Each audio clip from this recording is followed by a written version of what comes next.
સૌથી પહેલા તો નોટ શું કામ બનાવવી જોઈએ સાહેબ? આ કાનજીભાઈના જ શબ્દો છે, શું કામ બનાવવી જોઈએ કાનજીભાઈ?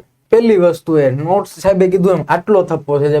ઘણા કહેતા હોય કે આપણે જીસીઆરટી ને એનસીઆરટી વાંચી નાખશું. સાહેબ એનસીઆરટી ના જો તમે જેટલી સિલેબસની બુકો છે ને એ ગણવા જાવ તો 3000 પેજ છે. હા, 100%. કોણ રિવિઝન આટલું બધું કરવાનું છે? એટલે સૌથી મોટી વસ્તુ છે તમારે પુનરાવર્તન, ઝડપી પુનરાવર્તન. આના વગર કોઈ ઉપાય જ નથી. કોઈ પણ પરીક્ષા પાસ કરવી હોય ને પુનરાવર્તન વગર કોઈ તમે પાસ નહીં કરી. સ્વાભાવિક રીતે જેમ મેં કીધું ને કે કાનજીભાઈ કહે છે કે 3000 પેજનું એનસીઆરટી જીસીઆરટી નું મટીરિયલ છે.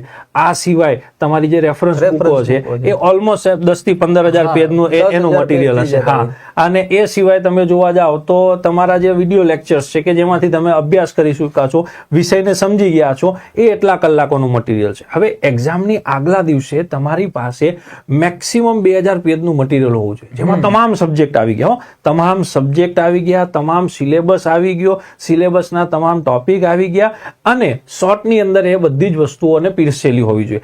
આવું જો 2000 પેજનું મટીરિયલ તમારી પાસે હોય તો વિચારો કે આગલા 15 દિવસ રિવિઝન કરવાની કેવી મજા આવે.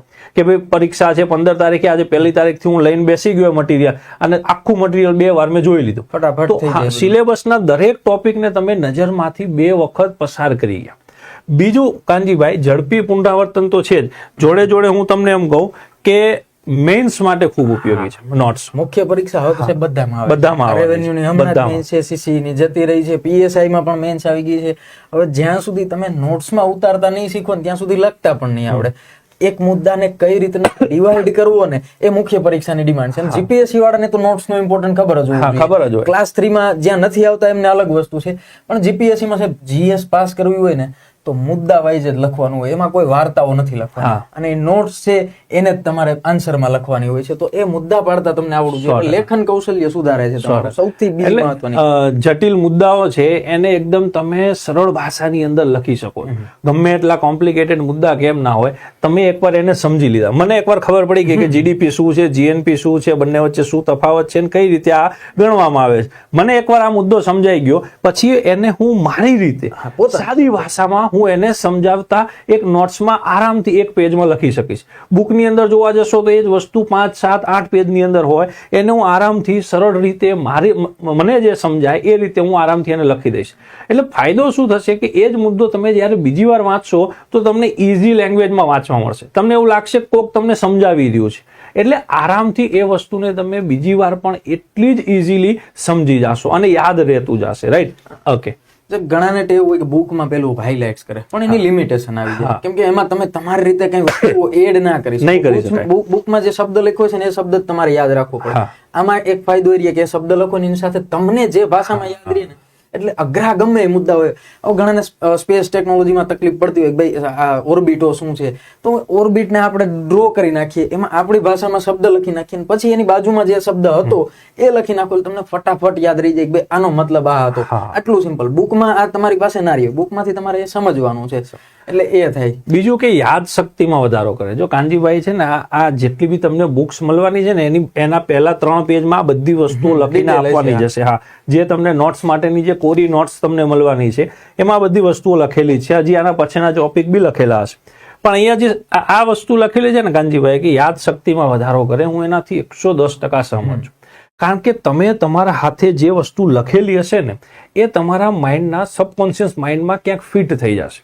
ઘણીવાર તમને એવું થાય ને કે આ વસ્તુ પેજમાં નીચે અહીંયા છે, આવું માઇન્ડની અંદર ક્યારેક થાય. આપણને પરીક્ષા આપવા બેઠા હોય ને ત્યારે બી એ વસ્તુનો જે સવાલ પૂછેલો હોય જે બાબતનો, એ બાબત પેજમાં ક્યાં લખેલી છે ને તમે રિયલાઇઝ કરી શકો, વિઝ્યુલાઇઝ કરી શકો.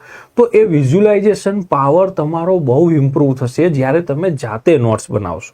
બુકની અંદર બી થાય પણ એની એક લિમિટેશન છે. તમે જ્યારે પોતાના હાથે પોતાની રીતે એક નોટ્સ બનાવેલી છે તો તમને તરત જ વિઝ્યુલાઇઝ થશે કે અચ્છા હા અકબરની આ યુદ્ધનો બાબત છે ને એ આવી રીતના અહીંયા નીચે ક્યાંક મેં લખેલી હતી ને આ જવાબ આવે છે એનો.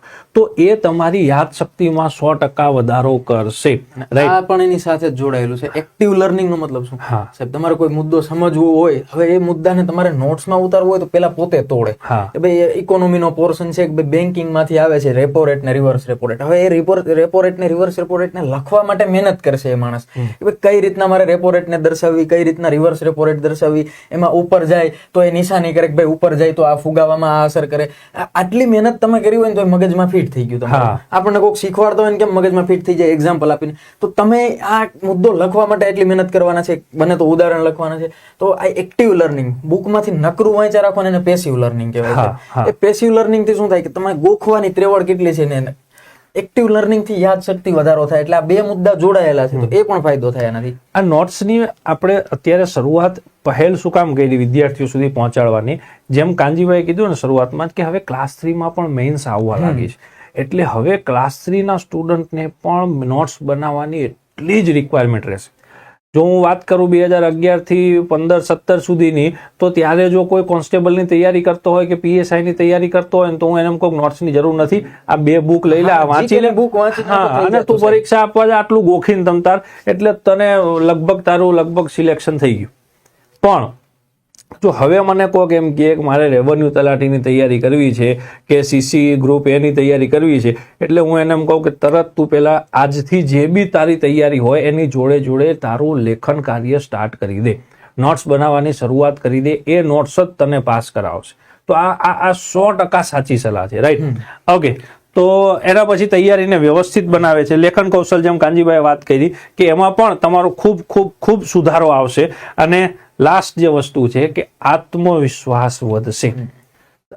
કાનજીભાઈ, મેં જો આજે અસહકાર આંદોલન ભણ્યો હોય, આજે હું એને લખી નાખું, એટલે એક બહુ મહાન વિચારકે એવું કીધું છે કે તમારી જે બી પ્રોબ્લેમ હોય ને એ તમે લખી નાખો એટલે 90% સોલ્વ થઈ જાય. અડધી સોલ્વ તો થઈ ગઈ, 90% તો એમાંથી જ નીકળી જાય. તમારો જે પણ પ્રોબ્લેમ હોય લાઈફની અંદર બી, ઇન જનરલ વાત કરું છું, પૈસાની પ્રોબ્લેમ હોય, આર્થિક પ્રોબ્લેમ હોય, સામાજિક પ્રોબ્લેમ હોય, કોઈ બી દુવિધા, તમે જે બી દુવિધા અનુભવો છો મગજની અંદર, એકવાર શાંતિથી બેસીને તમારી એ ડાયરીમાં તમે ખાલી લખી નાખશો ને, તો બી 90% તમે હળવા થઈ જશો કે ઓકે ચલો. તો આ વસ્તુ તમારા આત્મવિશ્વાસમાં પણ એટલો જ વધારો કરશે. ઘણી વાર કાનજીભાઈ હું સ્ટુડન્ટ પાસે જાઉં ને, એટલે મને શું કહે ખબર કે સાહેબ બહુ વાંચ્યું પણ કોન્ફિડન્સ નથી આવતો, બધું વાંચી લીધું છે, થઈ ગયું છે, પણ બીક લાગે છે, કોન્ફિડન્સ નથી આવતો. એટલે હું એને તરત સવાલ કરું, તમે નોટ્સ બનાવી છે? ના સાહેબ નોટ્સ નથી બનાવી, પણ હું બુકમાં હાઇલાઇટ કરતા જાય છે. અથવા તો અમુક રફ નોટ બનાવે, એ પણ છેલ્લે નડે, એમાંથી ખબર જ ના પડે, એટલું ગૂંચવણ ભરી નોટ હોય ને કે ખબર જ ના પડે. એટલે જો તમે તમારી કહેવાય ને કે કોન્ફિડન્સ વધારવા માંગતા હોય, તમારો આત્મવિશ્વાસ વધારવા માંગતા હોય, તમારી એન્ઝાયટી દૂર કરવા માંગતા હોય, તો જે બી ભણો છો એ જ દિવસે એ વસ્તુને વ્યવસ્થિત નોટ્સમાં ફેરવવાનો આગ્રહ રાખવાનો, રાઈટ? ઓકે, નોટ્સ તૈયાર કરતા પહેલા હવે આવીએ કે ચલો સાહેબ અમને ફાયદા ખબર પડી ગઈ, તમે કાનજીભાઈ આટલા અનુભવી છો ને અમને કેવો છો નોટ્સ બનાવો, તો બનાવશું હાલો. પણ બનાવવાનું કઈ રીતે, શું ધ્યાનમાં રાખવાનું, કયા એવી બાબતો છે કે જે નોટ્સ બનાવતી વખતે ધ્યાનમાં રાખવાની? ચાલુ કરતા પહેલા સૌથી પહેલું તો સાહેબ જે પણ એક્ઝામ ને તૈયારી કરતા હોય એનો સિલેબસ, અભ્યાસક્રમ ખબર હોવી જોઈએ, એ પ્રમાણે નોટ્સ હોવી જોઈએ. હવે અભ્યાસક્રમ તમને એકદમ ખાબોચિયા જેવો આપ્યો ને તમે દરિયા જેવી નોટ્સ બનાવીને જાઓ તો એનો કોઈ મતલબ નથી. અને હું તો કહું છું તમે અભ્યાસક્રમ છે ને બધા પ્રિન્ટ કરીને રાખે, નોટ્સમાં પેલા પેજે હાથથી અભ્યાસક્રમ લખી તમને એવું લાગે ને, કારણ કે તો મગજમાં છપાઈ જાય. તમારી નોટ્સ વારંવાર વાંચશો એટલે તમને અભ્યાસક્રમ યાદ આવી જશે. એટલે અભ્યાસક્રમનું વિશ્લેષણ, એમાં કેટલી જરૂર છે ને એ મુજબ તમારી નોટ્સ હોવી જોઈએ, કેટલી ઊંડાણ. પછી તમે તૈયારી ક્લાસ 3 ની કરો છો ને UPSC જેવી નોટ્સ બનાવો, એ ના ચાલે. એટલે સૌથી પહેલી બાબત અભ્યાસક્રમ ધ્યાનમાં રાખવાનો છે. બીજું છે કે લાસ્ટ યર અગાઉના જેટલા બી PYQ છે એ તમારા નજર સામે એકવાર આવેલા હોવા જોઈએ, તો તમને ખ્યાલ આવશે કે નોટ્સની અંદર કયો મુદ્દો અગત્યનો છે, કયા મુદ્દામાંથી કેવા પ્રકારના સવાલ બને છે, ક્યાંથી પ્રિલિમના સવાલ બને છે, ક્યાંથી મેન્સનો સવાલ બને છે, કયા ટોપિક ખૂબ અગત્યના છે, કયા ટોપિકમાંથી સવાલ નથી આવતા છતાં સિલેબસમાં છે. તો આ વસ્તુ જો એકવાર માઇન્ડમાં હશે તો તમે નોટ્સને વ્યવસ્થિત રીતે આગળ વધારી શકશો, રાઈટ? ઓકે, પછી આ એક વસ્તુ નાના ટેવ હોય, આપણે વાત કરીને ભેગી કરવાની, પુસ્તકોનો થપ્પો કરી દઈએ, PDF માંગ્યા રાખે, બુકો માંગ્યા રાખે, કયો સોર્સ છે, એક જ વિષયના 3 બુકો રાખીને બે છે. એટલે પોલિટીની નોટ્સ બનાવવા બેસે ને એટલે કાનજીભાઈ શું કરે ખબર? લક્ષ્મીકાંત લાવે, DD બાસુ લાવે, સુભાષ કશ્યપ લાવે, વેબ સંકુલની બુક લાવે, બીજા કોઈ પ્રાઇવેટ પબ્લિકેશનની બુક લાવે, અને બધી 10 બુક ભેગી કરે અને પછી નોટ્સ બનાવવા બેસે. એક દિવસ હાલે આવું ગાડું છે ને, 2 દિવસ મેક્સિમમ 2 દિવસ, ત્રીજો દિવસ નો આવે. કેમ કે કન્ફ્યુઝ થઈ જાઓ તમે. અહીંયા આ મુદ્દો આ રીતે લખેલો છે, આમાં આ રીતે લખેલો છે, આમાં કંઈક આવી વાત લખેલી છે. એટલે 100% જે કાનજીભાઈ અહીંયા લખેલું છે કે લિમિટેડ સોર્સનો ઉપયોગ કરો, પણ એ સોર્સને એફિશિયન્ટલી તમારી નોટ્સમાં ઉતારો. તમે વ્યવસ્થિત રીતે એમાં જે કન્ટેન્ટ આપેલું છે તમારી ભાષામાં ટૂંકમાં તમે નોટ્સમાં ઉતારો. એવું બી નહીં કરવાનું બુકમાં લખેલું છે, આ લાઈન લખેલી છે, લાઈ બુકમાં મારી નોટ્સમાં એ લાઈન લખી નાખો. તો તમે શું કરો છો? કોપી પેસ્ટ કરો છો. એ પણ આપણે લખ્યું છે ઉતારો નથી કરવાનો. 100% નથી. કોપી નહીં, એના ઉપર વિચાર કરવાનો છે કે ભાઈ હું આ લખું છું. હવે બંધારણની વાત કરતા હોય, બંધારણની અંદર પેલા આપણે પ્રસ્તાવનામાં શબ્દો આવે છે, તો એ શબ્દો લખ્યા હોય એની લાઈનો બેઠી નથી લખી નાખવાની. એ તો કઈ વસ્તુ નથી, એ તો કોપી પેસ્ટ. એના ઉપર વિચારો, તમારા શબ્દો વિચારો, કાનો મતલબ આ થાય એ લખો તમે. એટલે એક તો મર્યાદિત સ્ત્રોત, પછી તમે અપડેટ કરો. તમે એક બુક વાંચી લીધી, કમ્પ્લીટ થઈ ગઈ, અપડેટ કરતા રહેવા એ વસ્તુ છે, પણ મર્યાદિત લિમિટેડ સોર્સ હોવા જોઈએ. પુસ્તક જેટલી લાંબી ન હોવી જોઈએ. એ તો ઘણાની સાહેબ મેં નોટ્સ જોઈ કે પોલિટીની નોટ્સ મારા પાસે લઈને આવે ને કે સાહેબ જો આ નોટ્સ કેવી છે, હું કહું કમ્પ્લીટ છે, પણ હું એમ કહું આમાં કેમ ખાલી FR સુધી જ છે કે સાહેબ બીજી 2 ઘરે પડી છે. એટલે એની પોલિટીની નોટ્સ એ 3-4 ભાગની હોય. મતલબ નથી, તો એનો કોઈ મતલબ નથી. તો એ બુક વાંચો કે નોટ્સ વાંચો, એને જ થઈ. તો તમારે લક્ષ્મીકાંત જ પછી વાંચવાની, કોઈ વાંધો નથી. ઓકે, નેક્સ્ટ છે નોટ્સ હંમેશા પોતાના શબ્દોમાં અને સરળ ભાષા. લાઈન એકદમ નાની રાખી છે આના વિશે, પણ આ સૌથી ઇમ્પોર્ટન્ટ છે. આ નોટ્સ છે ને, બધા કહેતા હોય તારી નોટ્સ આપી દે મને, અથવા તો આ નોટ્સ હું જોઈ લઉં. આ કઈ ઉપયોગી નથી. એ માણસે લખ્યું છે ને સાહેબ, એ શું કામ લખ્યું આપણને નહીં ખબર હોય, એનો રેફરન્સ આપણને ના ખબર હોય. એને કંઈક ટૂંકું કરીને લખી દીધું, હવે વિચારવામાં જ આપણો ટાઈમ જતો રહે કે આ શું કામ લખ્યું. એટલે નોટ્સ હંમેશા પોતાની જોવી જોઈએ. નોટ્સ થી ફાયદો નથી થતો. બીજાની નોટ્સ તમે એવું કહો ભાઈ આ ટોપર ની નોટ છે, તો એનાથી એટલો બધો ફાયદો નહીં થાય. એને જો ડિટેલમાં લખીએ છે ને તો અલગ વાત છે. એટલે હંમેશા પોતાના શબ્દોમાં રાખવી.